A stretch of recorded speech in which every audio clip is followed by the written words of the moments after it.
Hello everyone.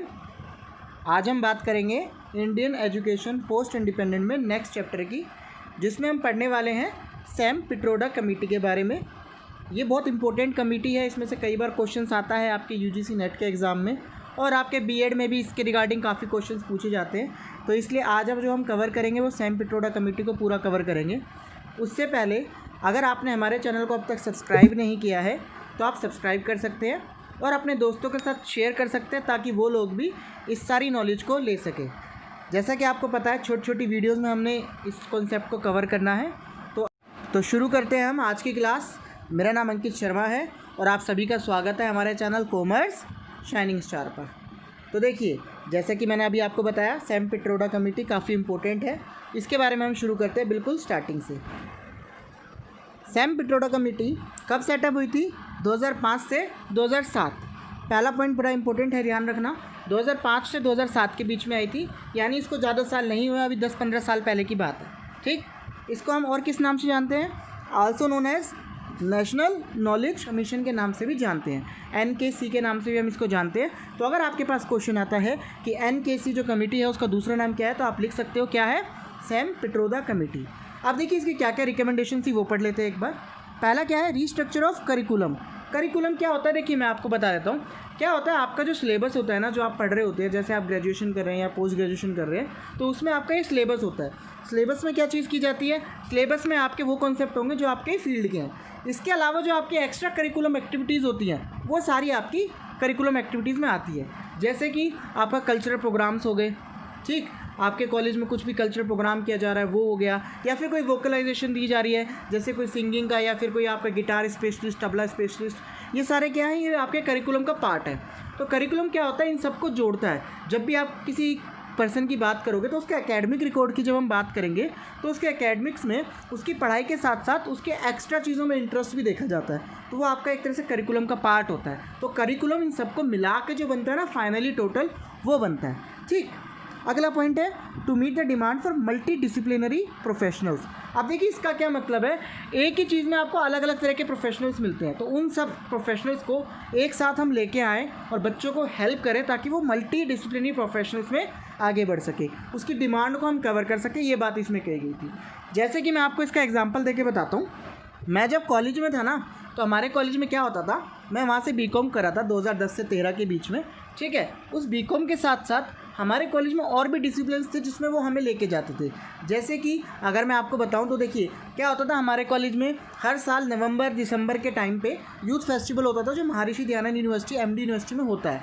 वो youth festival में आपका एक्टिंग, सिंगिंग, डांसिंग, अलग अलग तरह के प्रोफेशनल्स थे, तो वो आपके वहाँ पे आपको पार्टिसिपेट करने के लिए बोला जाता था। तो ये क्या है? मल्टी डिसिप्लिन प्रोफेशनल्स क्या है? तो इससे क्या होता था कि आपको बीकॉम की तो नॉलेज हो रही है, साथ के साथ आप अलग चीज़ों में भी इंटरेस्ट दिखा रहे हो। जैसे कि अगर मैं अपना बताऊं तो मैं एक्टिंग में गया था। ठीक है, वहाँ पे हमारा थिएटर होता था। थिएटर में हम क्या करते थे, कोई प्ले करते थे, हिंदी का, संस्कृत का, ये सारे हमारे प्ले होते थे। इसके अलावा अगर आप डांस की बात करें तो डांस के भी काफ़ी सारे फॉर्मेट होते थे। हरियाणवी डांस हो गया, वेस्टर्न डांस हो गया, इंडियन डांस हो गया, पंजाबी डांस हो गया, काफ़ी सारे ऐसे डांस होते थे। ऐसी सिंगिंग में जाए तो सिंगिंग में भी मल्टी वैराइटीज़ थी कि भाई आपका इंडियन फोक है या फिर आपका वेस्टर्न है, क्या है। तो ये सब क्या है, यहाँ पे इनकी कोशिश थी कि भाई जितने भी बच्चे हैं ना, उनको हम ओवरऑल डेवलप करें, पूरे करिकुलम को डेवलप करें। और करिकुलम डेवलप करने के लिए क्या करना था, हमें मल्टी डिसिप्लिनरी को यूज़ करना था। मतलब एक ही फील्ड में रह के बच्चा अलग अलग नॉलेज सीख सके। तो कहीं ना कहीं जब ये थिएटर किया हमने, कहीं ना कहीं हमने जो ये पार्टिसिपेट किया कॉलेज की तरफ से, कॉलेज को रिप्रेजेंट किया, तो हमारे क्या हुआ, इनडायरेक्टली हमारी पर्सनैलिटी डेवलपमेंट हुई। तो ये चीज़ कब बोली गई थी? सैम पिट्रोडा के टाइम पे बोली गई थी कि जो डिमांड है मल्टी डिसिप्लिनरी प्रोफेशनल की, इसको हम ठीक करें, इसको हम प्रमोट करें और कोशिश करें कि इसको जल्दी जल्दी अचीव कर पाएँ। ठीक, अब आपको होता है समझ आ गया होगा, क्योंकि देखिए एग्जाम्पल के साथ चीज़ें बहुत अच्छे से क्लियर होती है। और ये बिल्कुल छोटी वीडियो बनेगी सैम पिट्रोडा कमेटी की, जिसमें आपके इसके एक एक पॉइंट को डिटेल में समझा के क्लियर हो जाएगा। चलिए आगे देखते हैं। अगला पॉइंट है criteria based resource allocation to ensure maintenance of standards. क्या था कि आपके जो क्राइटेरिया है ना, वो क्राइटेरिया सेट कर दिया जाए, उसके अकॉर्डिंग हम अपने स्टैंडर्ड को मेंटेन करें। अलग अलग क्राइटेरिया हमने सेट कर दिए कि ये क्राइटेरिया हुआ तो इस लेवल पे आ गए, ये क्राइटेरिया हुआ तो इस लेवल पे आ गया। जैसे कि अगर मैं छोटा सा एग्जांपल लें कि भाई हमने जब प्ले किया, तो पहली बार जब हमने प्ले किया था तो हमारा प्ले फर्स्ट आया। ठीक। और हमारे कॉलेज की तरफ से बेस्ट एक्टर अवार्ड भी मिला है हमारे सीनियर को। तो क्या हुआ, कहीं ना कहीं इन्होंने क्राइटेरिया सेट कर दिया कि ये जो क्राइटेरिया है, ये जो स्टैंडर्ड है कि हमारे कॉलेज का फर्स्ट रैंक आई है, हमारे कॉलेज में जो प्ले में जो बंदे थे ये कहीं ना कहीं इस लेवल के हैं, तो उन्होंने क्राइटेरिया सेट कर दिया कि अगली बार हमें इसी लेवल के बंदे चाहिए। ठीक है, आपको यहाँ पे क्राइटेरिया और नॉर्म्स का भी मैं डिफरेंस बता देता हूँ। देखिए, नॉर्म्स वो होती हैं जो सबके लिए होते हैं, जो आपको हर जगह देखने को मिलेंगे। लाइक आपको बोला गया 40% पासिंग मार्क्स, तो ये आपके नॉर्म्स हो गए। ठीक है, लेकिन अगर हम बात करते हैं क्राइटेरिया की, तो वो स्पेशल बच्चों को देख के किया जाता है कि हाँ भाई कोई बच्चा टैलेंटेड है तो उसका क्राइटेरिया सेट कर दिया कि भाई तुम तो 90% वाले स्टूडेंट हो, है ना। ऐसे ही किसी का क्राइटेरिया सेट कर दिया कि तुम तो 85% वाले स्टूडेंट हो। तो ऐसे ही हमारे थिएटर में, ऐसे ही हमारे एजुकेशन में होता है कि आपका क्राइटेरिया सेट हो जाता है। तो इन्होंने यही बोला था कि हमें वो क्राइटेरिया सेट करने चाहिए जिससे हमारे जो स्टैंडर्ड है वो मेंटेन रहे। ठीक, तो ये चीज़ आपकी यहाँ से क्लियर होगी।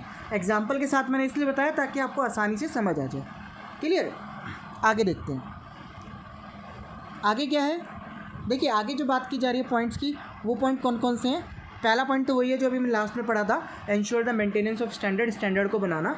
दूसरा क्या है, ऐसी स्ट्रेटजीज़ बनाना जिससे कि प्रमोट की जाए एक्सीलेंस इन हायर एजुकेशन, यानी हमारी हायर एजुकेशन में एक्सीलेंस ज़्यादा से ज़्यादा हो, हमें हर फील्ड में एजुकेशन में ज़्यादा से ज़्यादा एक्सीलेंस मिले, हम अच्छा करें, उसके लिए हमें स्ट्रेटजीज़ बनानी जो प्रेफर करें प्रमोट करने के लिए हमारी एक्सीलेंस को। वही बात, वही एग्जांपल को हम कंटिन्यू करेंगे, यहाँ से वो भी क्लियर हो जाएगा। जैसे कि आपके जो बच्चा है वो ओवरऑल डेवलप होगा। जब आपका बेस्ट एक्टर अवार्ड मिला था हमारे कॉलेज में, या फिर हमारी बेस्ट टीम मिली थी, तो हम लोग जब कॉलेज में आए थे तो हमारा स्वागत कहीं ना कहीं, आपको मैं बताऊँ, बहुत अच्छे तरीके से हुआ था। इवन प्रिंसिपल सर ने हमें माला वगैरह पहनाई थी और बहुत शोर शराबा था, ढोल नगाड़े बजाए थे लोगों ने कॉलेज के हमारे लिए, क्योंकि हमारा एक लेवल सेट हो गया था कि हाँ भी जीत के आए हैं। तो क्या हुआ, हमने एक एक्सीलेंस किया था अचीव। तो ऐसे एक्सीलेंस हर कॉलेज में हो, ऐसी एक्सीलेंस हर जगह हो, ये बात की बात भी किसने कह दी थी, सैम पिट्रोडा कमेटी ने कह दी थी। क्लियर। और क्या पॉइंट है, support the entry of foreign university in India. हमारे जो इंडिया में ना फॉरेन यूनिवर्सिटी थी वो बहुत कम थी। क्या था कि लोग इंडियन यूनिवर्सिटीज़ तो होती थी लेकिन फ़ॉरेन नहीं थी। तो यहाँ पे बोला गया कि जो फ़ॉरेन यूनिवर्सिटी है उनको सपोर्ट करें। इसका रीज़न क्या था, देखिए हमारा जो कल्चर है वो अलग है और फ़ॉरेन का जो कल्चर है वो अलग है। इसका मेन रीज़न क्या था कि जो ये कल्चर है ना, ये दोनों के कल्चर मैच हो जाए। इंडिया का कल्चर है और अमेरिका का कल्चर है, दोनों अलग अलग है। अगर हम अमेरिका की यूनिवर्सिटी को इंडिया में ले आए तो क्या होगा, इंडिया और अमेरिका का कल्चर मिल के आएगा बच्चों में, जो बच्चे इस यूनिवर्सिटी से पढ़े होंगे। तो इन्होंने ये बोला था कि फ़ॉरेन यूनिवर्सिटी को सपोर्ट किया जाए ताकि ज़्यादा से ज़्यादा फ़ॉरेन यूनिवर्सिटी इंडिया में आ सके। क्लियर, ये वाला पॉइंट भी आपको क्लियर हो गया होगा। अगला, reducing the burden of affiliation of colleges on university. पहले क्या होता था, इन्होंने ये बात बोली, यूनिवर्सिटीज़ के पास ना कॉलेजेस का बर्डन रहता था। जैसे कि एक यूनिवर्सिटी की मैं बात करता हूँ, हम एमडी यूनिवर्सिटी से ले लेते हैं। तो एमडी यूनिवर्सिटी को काफ़ी सारे कॉलेजेस क्या करने होते हैं, एफिलिएट करने होते हैं कि हाँ भाई आप मेरे से एफिलिएट हो, आपके यहाँ पे पढ़ा सकते हो हमारी यूनिवर्सिटी की डिग्रीज़। जैसे कि यहाँ पे इनके इंजीनियरिंग कॉलेज हो गए, डिग्री कॉलेज हो गए, है ना। इसके अलावा इनके आपके टेक्निकल कॉलेज हो गए और मैनेजमेंट कॉलेज हो गए। तो ये सारे क्या है, या फिर आपका MBBS कह लो, ठीक है, या फिर आप कह लो B फार्मा, D फार्मा, तो अलग अलग फील्ड है। अब इन सब कॉलेजेस को अप्रूव करने का सारा बर्डन किस पे रहता है, MD यूनिवर्सिटी पे। तो ये बर्डन को कम किया जाए ताकि आसानी से जो है एफिलिएशन मिले और हमारा जो फोकस है, जो टाइम वेस्ट हो रहा है, वो क्या हो, अच्छा इन्वेस्ट हो हायर एजुकेशन को डेवलप करने में। ये बात की गई थी। क्लियर। जैसे इतने सारी कॉलेज को जब कोई एफिलिएशन देगी यूनिवर्सिटी तो उसको काफ़ी मेहनत करनी पड़ेगी, तो उसका बर्डन रिड्यूस किया जाए। लाइक उसके जो फॉर्मेट होते हैं या फिर उसकी जो फॉर्मेलिटीज़ होती हैं उनको कम कर दिया जाए, है ना। कि भाई आपको बोला गया ये स्टैंडर्ड्स हैं तो स्टैंडर्ड्स थोड़े से कम कर दिए जाए, जो इस स्टैंडर्ड के होंगे उन्हीं यूनिवर्सिटी को हम अप्रूव करेंगे, तो थोड़ा आसान हो जाएगा। तो ये वाला पॉइंट भी आपको क्लियर हो गया होगा। अगला है increasing the number of university to 1500 by 2015। ये बोला गया कि 2015 तक हमारी जो यूनिवर्सिटीज़ हैं वो ऑल ओवर इंडिया में 1500 हो जाएं। इससे क्या होगा, अगर 1500 यूनिवर्सिटी हो जाएंगी तो कहीं ना कहीं इंडिया की एक तरह से बहुत अच्छी वैल्यू हो जाएगी एजुकेशन में। आपको ये पता ही होगा, नहीं पता तो मैं बता देता हूँ। इवन अभी भी इंडिया की एजुकेशन बहुत अच्छी मानी जाती है हायर एजुकेशन की अगर हम बात करते हैं तो। नाइजीरिया, साउथ अफ्रीका, ठीक है, ये जो जगह है ना, इन जगहों से हमारे पास इंडिया में लोग पढ़ने आते हैं। आपने देखा होगा आपके कॉलेजेस में या फिर आपके जान पहचान के कॉलेजेस में या दिल्ली यूनिवर्सिटी में आप देख सकते हो सबसे ज़्यादा क्राउड आपको वहाँ मिलेगा।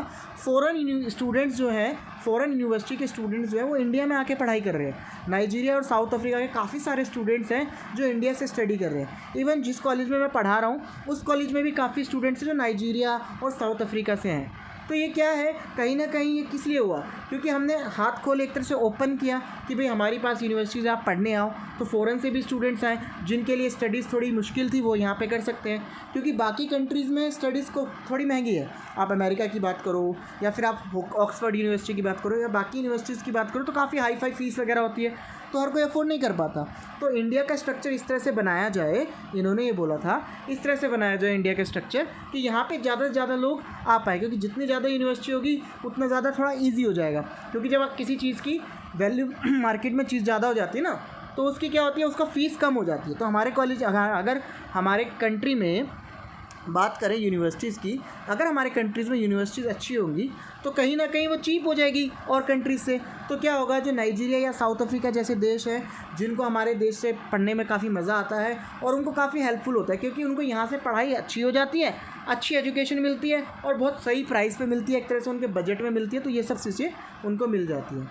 तो ये रहा था पूरा कॉन्सेप्ट सैम पिट्रोडा कमेटी का। उनका मेन फोकस अगर हम बात करें कंक्लूज़न की, तो मेन फोकस उनका कंक्लूज़न यही था, हायर एजुकेशन को डेवलप करना, इसको एक अच्छे लेवल पे लेके जाना कि अच्छे से अच्छा जो हमारी यूनिवर्सिटीज़ हैं इतनी अच्छी लेवल की हो कि बाहर से लोग आएँ हमारे पास और हमारा लेवल इतना हाई हो कि हम अच्छा रिजल्ट दे सकें, आने वाले सालों में अच्छे यंगस्टर दे सकें, अच्छी एम्प्लॉयमेंट अपॉर्चुनिटीज़ दे सकें। तो इसके लिए सैम पिट्रोडा कमेटी का फोकस था और ये चीज़ों पे इन्होंने रिकमेंडेशन दी थी, उन चीज़ों को इम्प्लीमेंट भी किया गया।